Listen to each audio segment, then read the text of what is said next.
Well, good morning guys. My name is Cody and welcome to the Wandering Beast channel. The next few videos in this series that I want to cover have to do with wildland fire. A lot of them are going to be covering some of the gear that I carry as well as some of the philosophies, and let's talk about it. Now I'm going into my 8th year of fighting fire. I do work for a private contractor. I do not work for the federal government. But inevitably this time of year I get a lot more channel views for wildland fire videos, and as well as comments and PMs. And I've had multiple requests to go over the current gear that I carry. Now, been doing this for 8+ years. Over the many years of doing this, my gear has changed, my philosophy has changed, as well as my training. I've worked my way up to crew boss, engine boss qualified, and I have multiple years working on a 20-person hand crew. So I like to get dirty and I like to do some digging. I admit, last couple years I've been on an engine. I won't say stuck on an engine because I have the same work ethic and I carry the same philosophies of getting out of the truck and getting the job done that works on an engine. Now, as far as a management perspective, it is a whole lot easier to shake 2 tents in the morning. It's usually generally 3-person crew on an engine than having to shake 19 tents and get 19 guys up and deal with those personalities after a 14-day run on a fire. So I am enjoying the little bit more agility than an engine provides, and yeah, it's just a different moving on in my career. I'm enjoying this engine boss, but carrying some of the stuff that I do won't be that much different. And saying that, we'll talk about it as we go, but I wanted to cover it now because I wanted to let you know what my position is, what I do on a fire, and that's why I carry what I carry. But the line gear won't be too much different from when I carried it on a 20-person hand crew, as well as some of the stuff I carry. You're not going to see giant cots and big fold-out chairs just because I work on an engine. I make my guys work and we get the job done.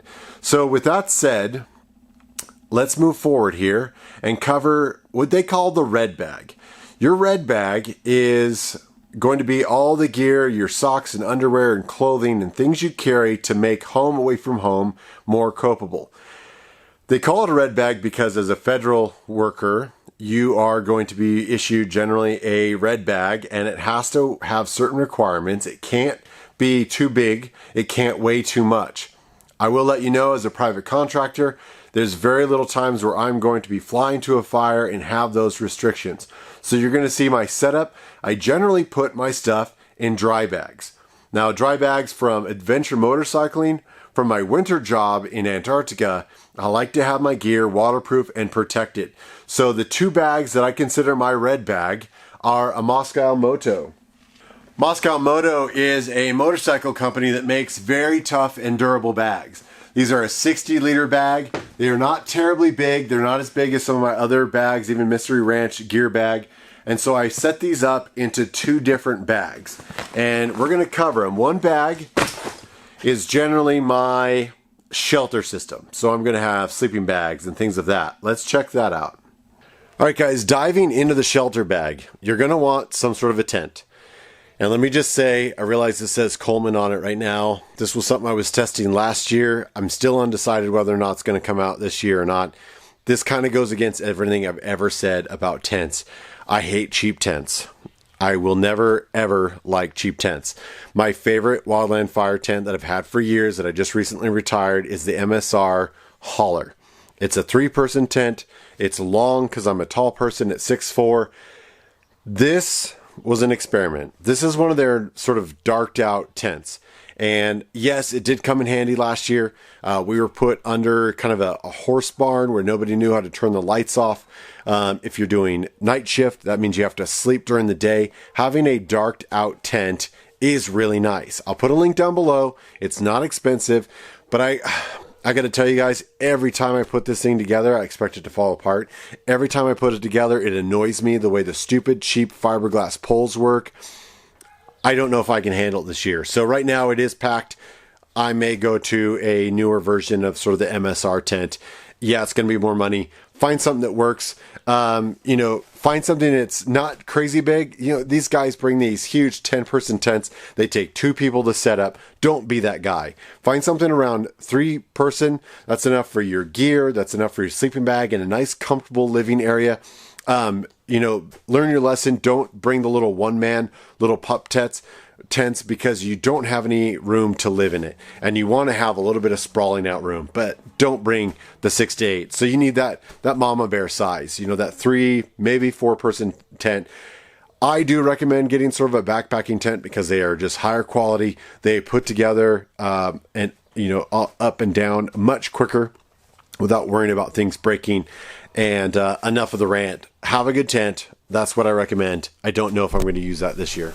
All right, guys, as an extension of the tent discussion, have good tent stakes. Now, I say good tent stakes. These are, you know, big, they're hefty, and they don't break very easily. They are not high quality by any means. In fact, every year I probably replace 2 or 3 of these because they got bent all to living hell.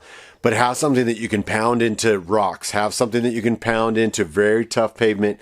Have something that you can pound in that you're not worried about, because you're going to break the standard little, even nice MSR groundhogs.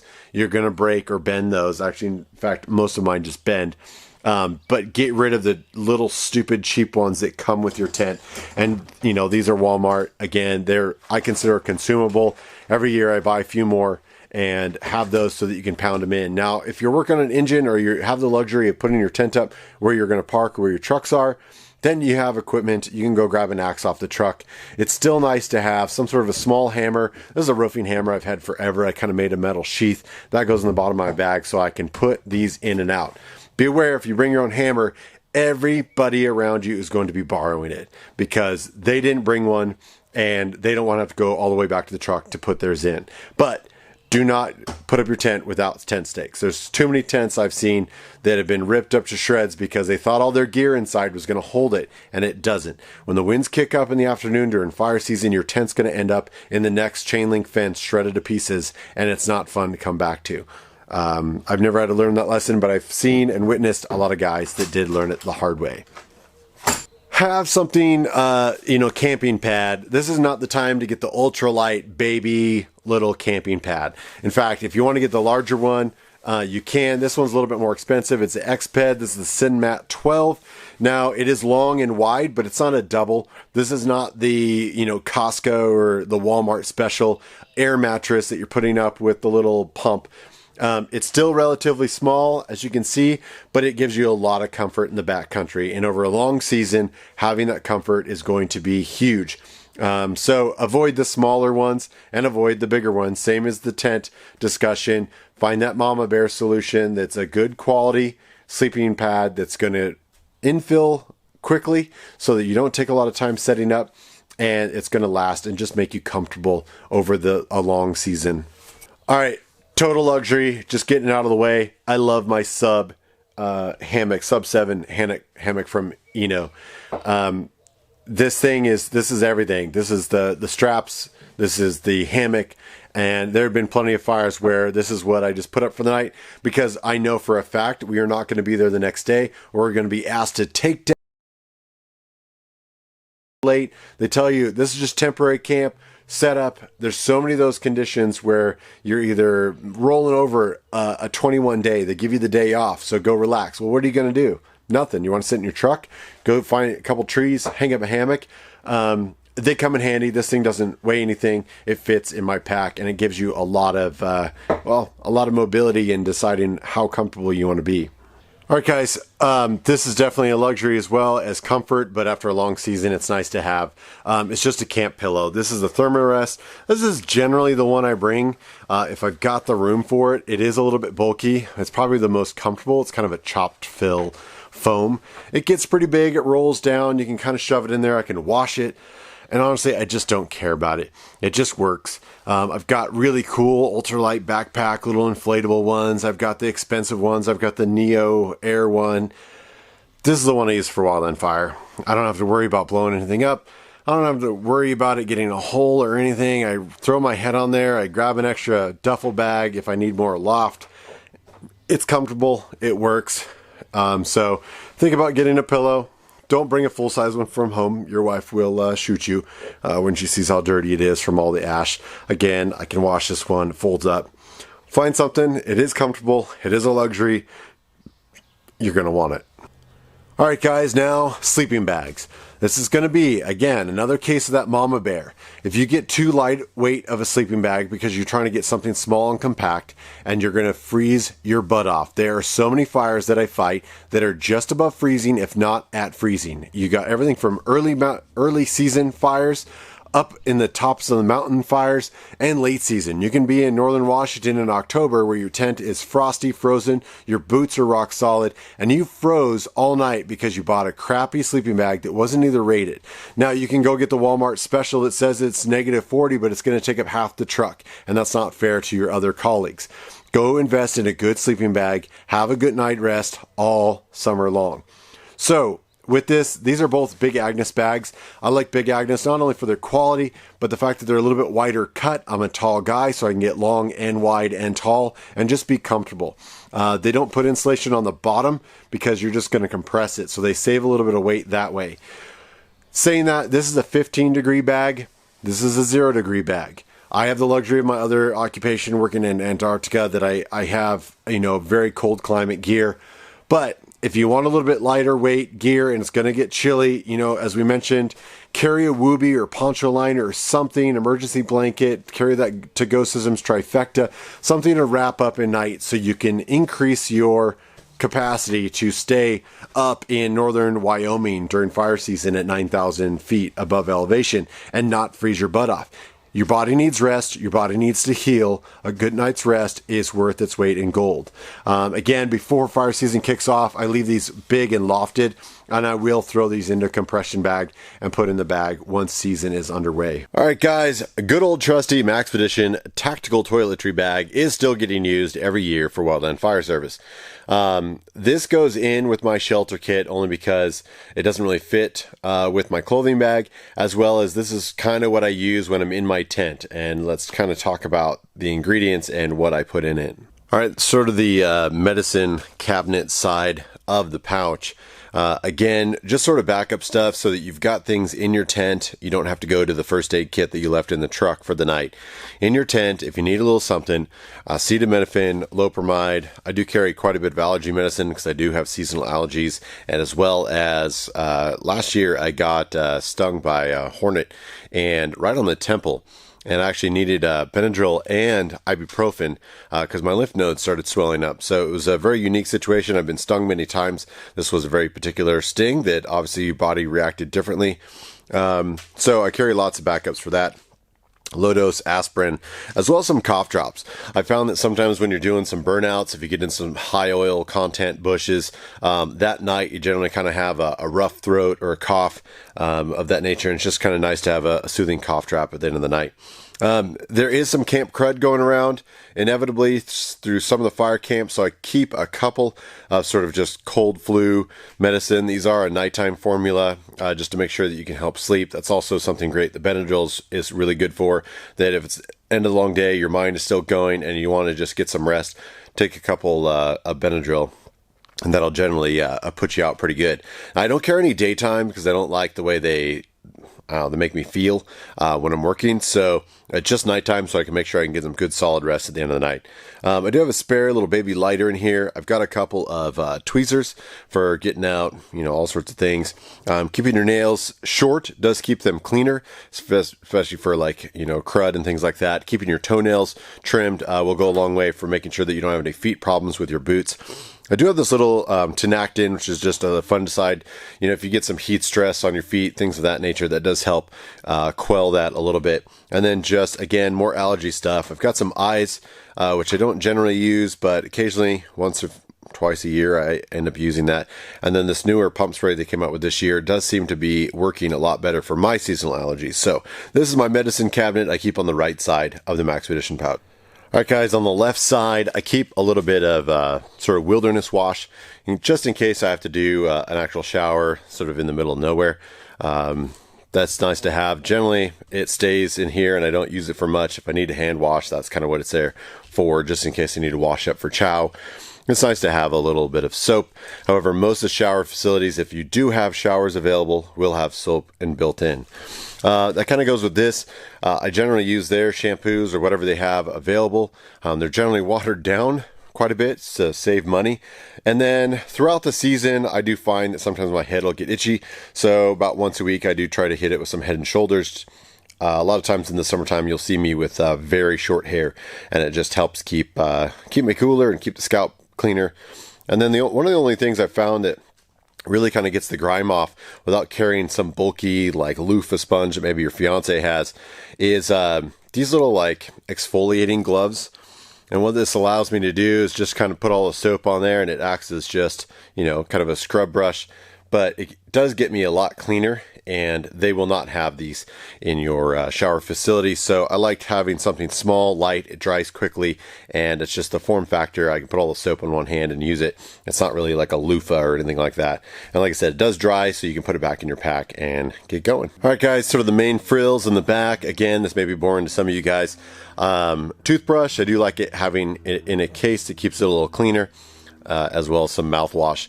Now you're going to see some redundancy because a lot of times my mouthwash and or toothbrush is actually in my truck bag. That's so when I wake up and I get to the truck, I don't have to go all the way back to my tent or try to go find water. I generally just brush my teeth on the side of the truck and get ready for the day as well as the end of the day. So a lot of times this is not actually in my tent, or I do carry a redundant kit. Some deodorant, I've tried some natural ones. I really love to find some natural ones that work. However, in Wildland Fire, I do reach for the just classic antiperspirant that I know will work. This kind of goes with the bag balm that I covered in a first aid kit. This is called Pawpaw, and it's a fermented fruit from, I believe, New Zealand. And it is phenomenal for just, you know, healing dried cracked skin, stuff of that nature. Again, a little bit of just standard lotion.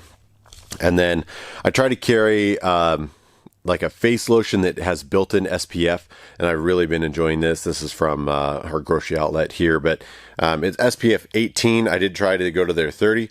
However, it's very minerally because it's a very natural lotion, and I end up, well, looking like I've got white face. And then, you know, keep flossing, ear stuff. I do keep a small sewing kit in here. Again, hope you guys find this interesting, but this is the basis of what goes into that. All right, guys, now the majority of the bulk that goes into that bag is just sort of cleaning yourself up at the end of the night. Again, there aren't always shower facilities, and sometimes if you want to skip a day, but you just want to make sure certain parts of you, including your face and all the good bits, are clean. So I keep a lot of these towels in here. These I've actually gotten through Wildland Fire Service, and they're really nice. It's a 2-foot by 4-foot towel. It's a giant towel, but it's basically a giant wet wipe. That works really well. Just make sure you do it in the proper order so you're not mixing up what gets wiped next.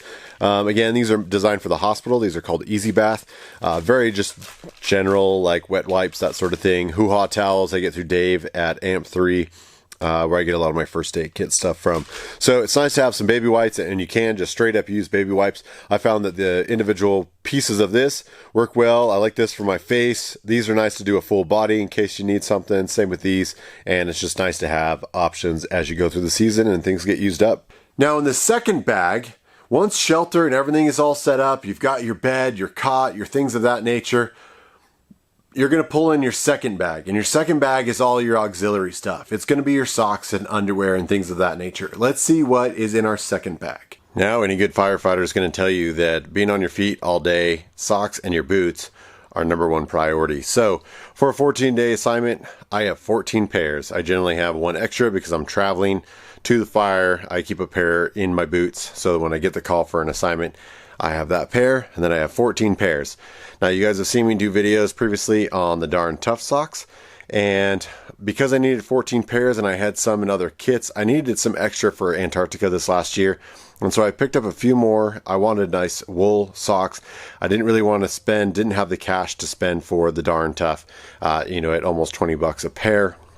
So I've been trying these, and I've been really happy with them. I'll put a link down below if you guys really want. I could do a review, but I can tell you right now, I've been very happy with them.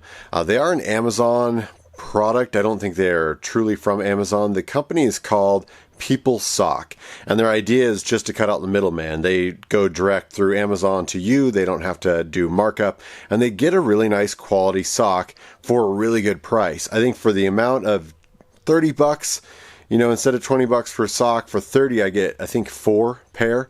And I'm probably going to get some more just to have in a few other kits. I'm going to try their shorter sock.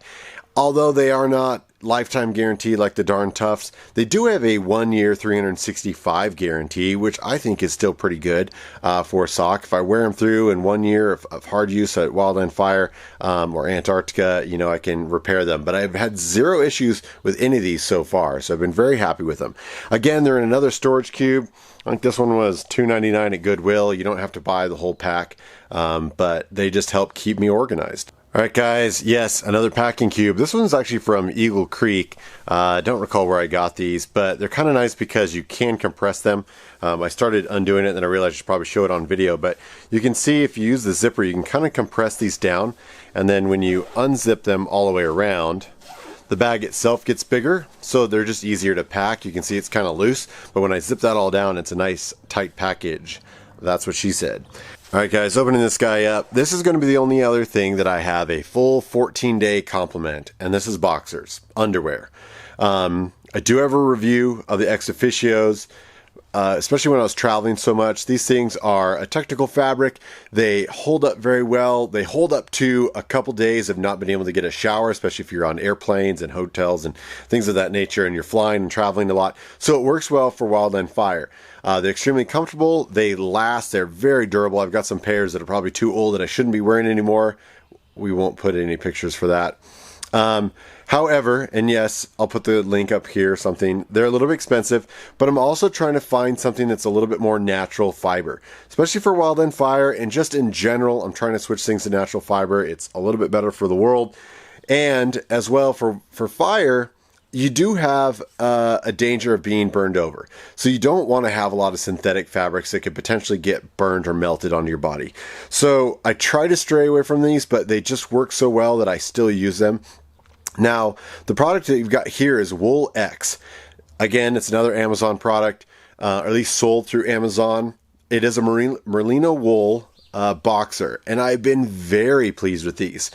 I must say, I got a couple pairs that I was not very pleased with, and they started breaking out at the seam, and I was like, oh man, it's just crappy Amazon. Man, I shouldn't have spent the money on them because they're not terribly cheap. This is another one in blue. I've got several different pairs.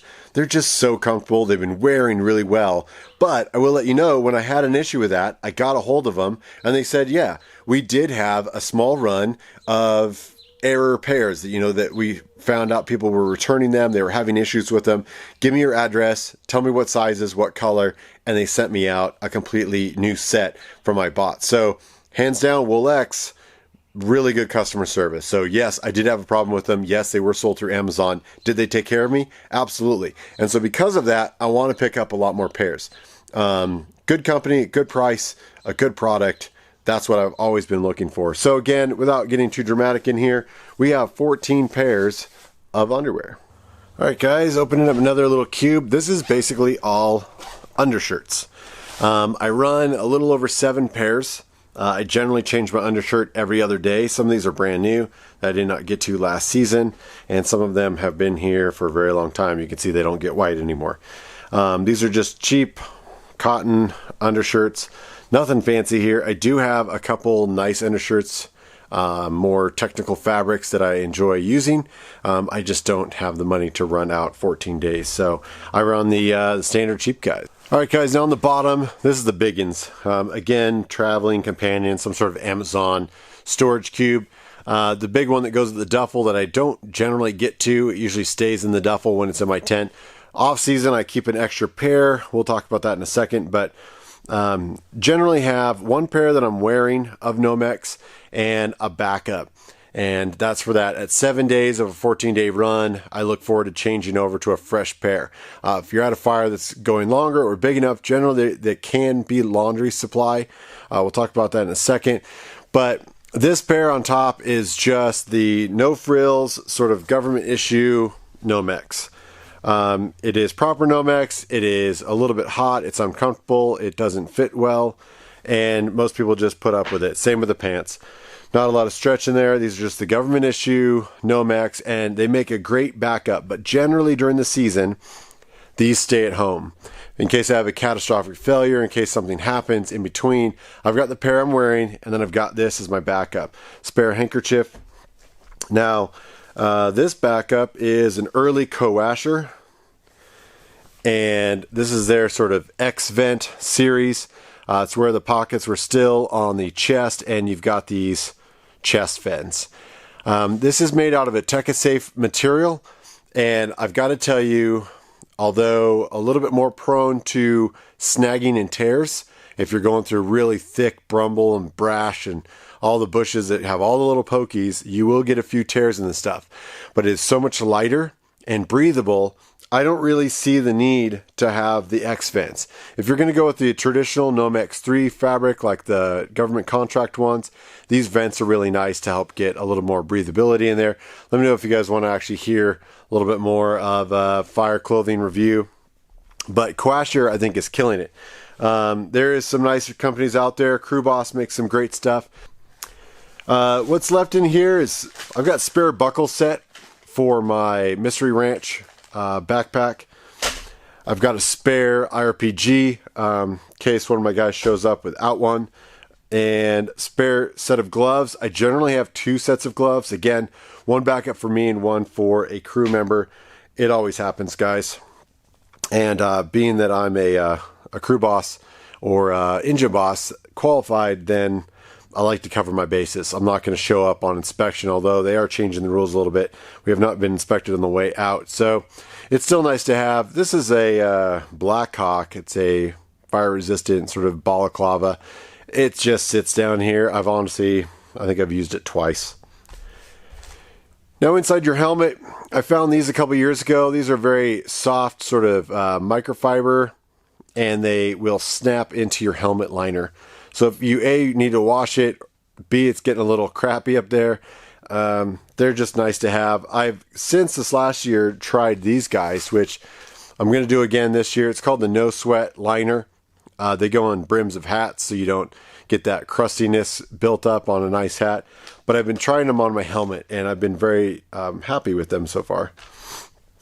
And the last little bit in here, I've done a review on the previous version of this. This is the Scrubba bag. This is their like military version. They did, if you've seen that review or go look at that review, they did change this valve to a beefier valve, and it's just made a little bit heavier duty. In the bottom of it here, I've got some simple soaps, some cleaners. I like dryer sheets to keep things clean and fresh.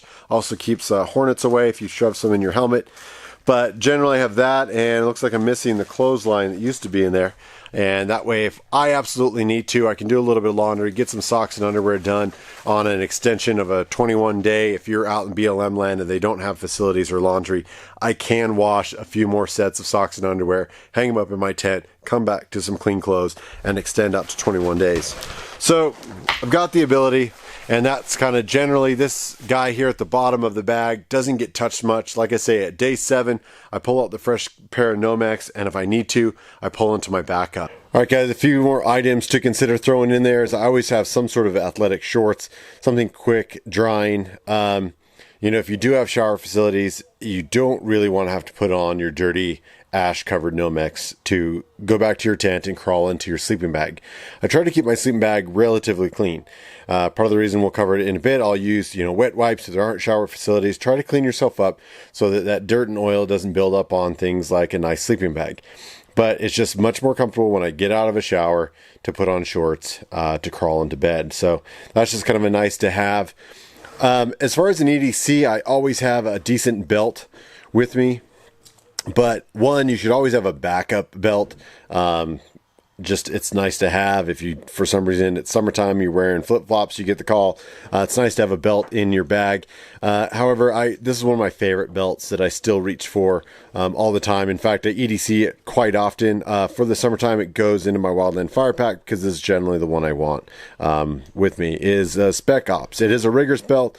It is rated. It is a very nice belt. Find what's comfortable for you, but yeah, have a good sturdy belt.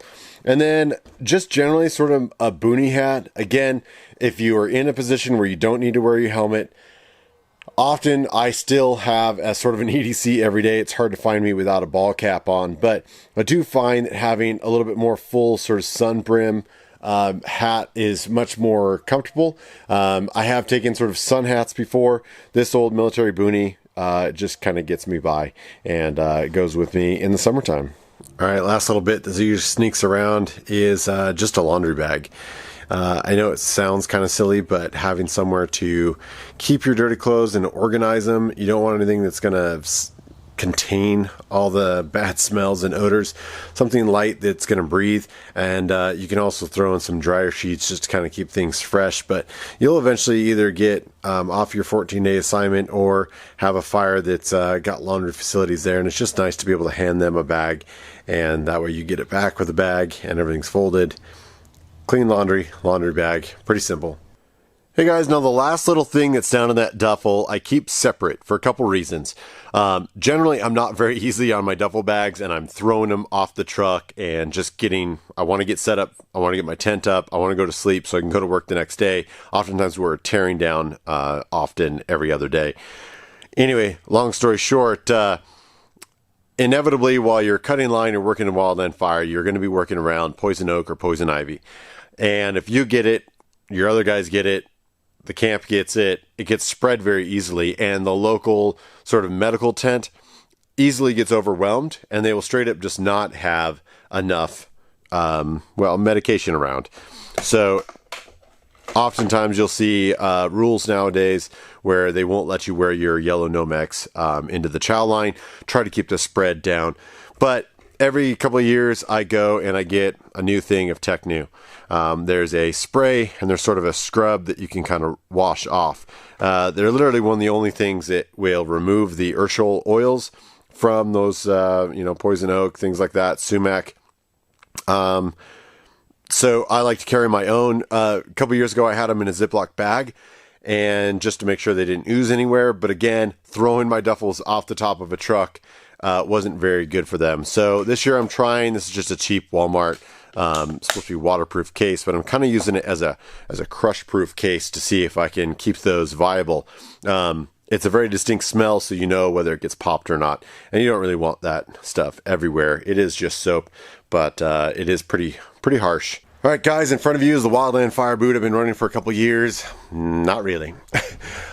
It is kind of a luxury item, but if you are lucky enough to be in a fire camp that has shower facilities, a lot of them won't let you bring your boots in, or you're going to be walking sometimes up to a half mile of some of these bigger camps that you work some of the bigger fires. Your tent or your truck could be a really long way from the shower facilities. And it could be over uneven ground. It could be over in the middle of a field, middle of a forest, you name it, wherever fire camp gets put up. If they have shower facilities, sometimes you've got to walk a ways. I've got to tell you guys, I hate flip-flops. I just hate them with a passion. I've tried some of the cheaper water socks, and I injured my foot on a tent stake that I didn't see because they weren't robust enough. And your feet are everything on wildland fire. So I stopped wearing those. I went to kind of more of just a traditional strap sandal, but they had a lot of leather in them, and then that didn't dry. So I always had kind of a wet pair of sandals in my pack. So this year, I've switched on over. I've never been a Croc guy, but they do have tactical Crocs. These are extreme. I'll put links down below, something or other. They do have a heel strap on them. They are bulky, and so they're going to take up a lot of room in your duffel. They don't weigh anything, though. And they've got a decent tread. I think they'll protect your foot enough. They'll keep your foot safe. Again, if you're in public showers, it's a nice idea to have a shower shoe anyway, so your bare feet aren't in where a lot of other dirty firefighters were taking a shower. So I like this. I take the space, the bulk, and I'm going to try these out this year over some of the other shoes that I've tried in the past. But it is nice to have an actual shoe dedicated for just walking around camp. I got to tell you guys, I run white boots. My white boots are like slippers to me. I don't want to take them off at the end of the day. I have pictures of me hanging in a hammock at various fire camps and spike camps where I still have my boots on. I unlace them, loosen them up, let my feet breathe a little bit, but they are so comfortable I don't really want to take them off. So I don't have the need to put on slippers at the end of the day. My white boots are that comfortable. But when you're taking a shower, you do need something, and hopefully it's something that doesn't absorb water so that they can quickly dry if you need to throw them in your pack and get packed up, go to the next assignment. All right, guys, the last little bit that usually is at the bottom of my bag is going to be spare boot laces.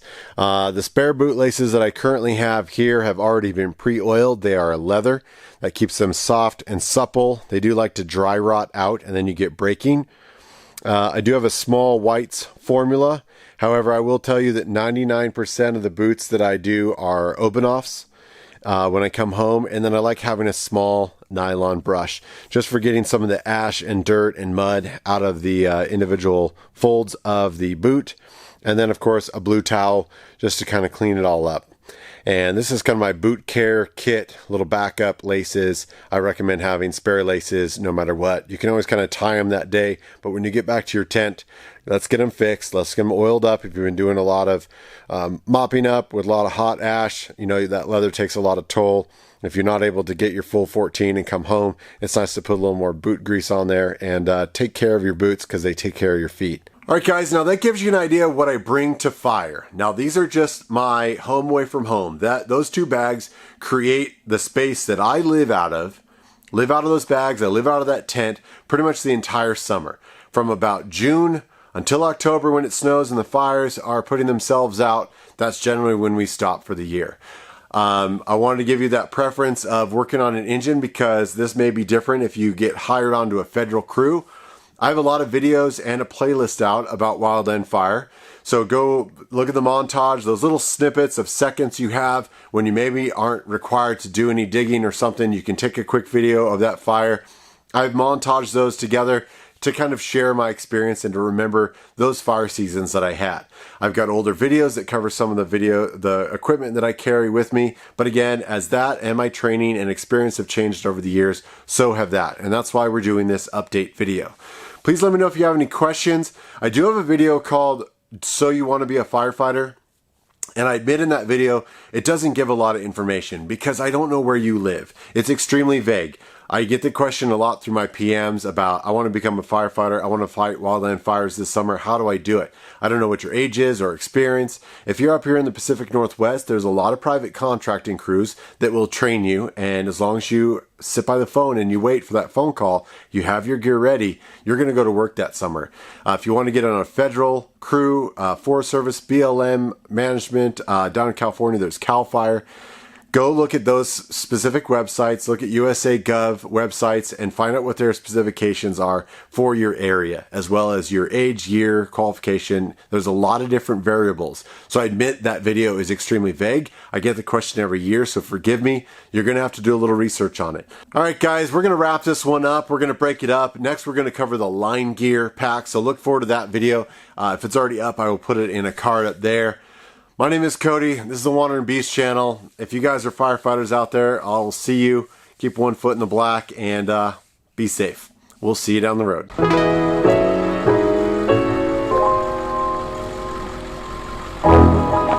Thanks for all the love and support. You guys are amazing. Please like, share, and subscribe. Follow the adventure on social media, and we'll see you on the road. Down the next day, and so if we get there